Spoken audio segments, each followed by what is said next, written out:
Honorable Speaker, sir, I have great pleasure in participating in the discussion on the motion of thanks to the Governor's address. We are aware that the Governor has explained the broad policies of the government in his address.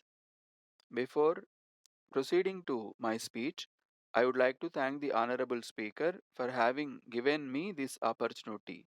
I thank the Leader of the Opposition for including me in the list of members speaking on behalf of my party. At the outset, I would like to point out that this year's address is quite the same as previous year's speech. As a matter of fact, I find that most of the programs have been repeated without much change.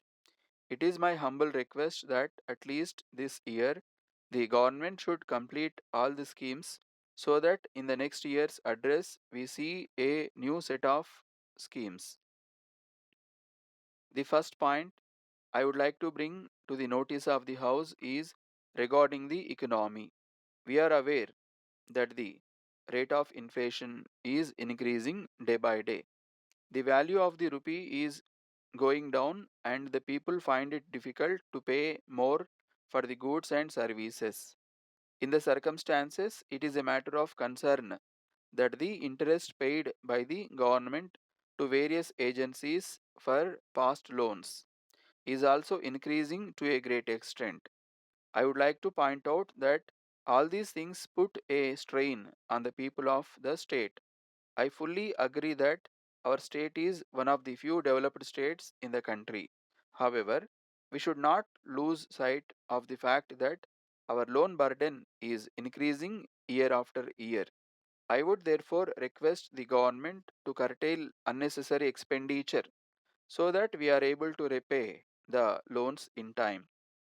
On the other hand, I believe that the share of the state government in the central taxes has not been received fully in the last few years.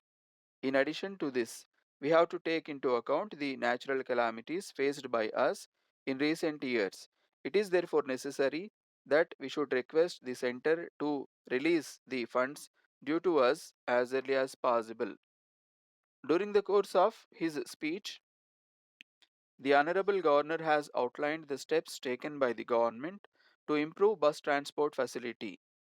In this connection, I would like to bring to your kind attention one important thing. It is a matter of great concern that by introducing large number of deluxe buses, people have been forced to pay higher fare. On the one hand, I do agree that rates are lower than those in other parts of the country, but at the same time, I also find that the number of ordinary bus services have been reduced greatly and people are forced to repay more for travel. I hope and trust that the government will take into consideration the views expressed by honorable members of the House and increase the number of ordinary services. The next item on my agenda is milk production. It is a source of satisfaction that the state is second in milk production in the country. As far as I am concerned, being a farmer, I am very happy with this state of affairs. At the same time, I would like to point out that the government has recently increased the retail price of milk sold by the government milk societies.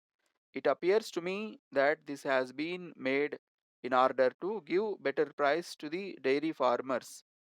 However, I would request the government to bring down the price a little so that the consumers are also benefited.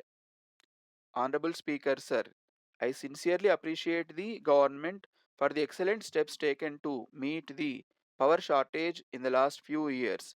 It is a matter of great satisfaction that we are now surplus as far as electricity is concerned. In this connection, I would like to bring one thing to your kind attention. It is said that there is going to be an increase in electricity charges levied by the Regulatory Commission, which is an independent body. I would therefore like to request the government to bear a portion of it in the form of subsidy to the people.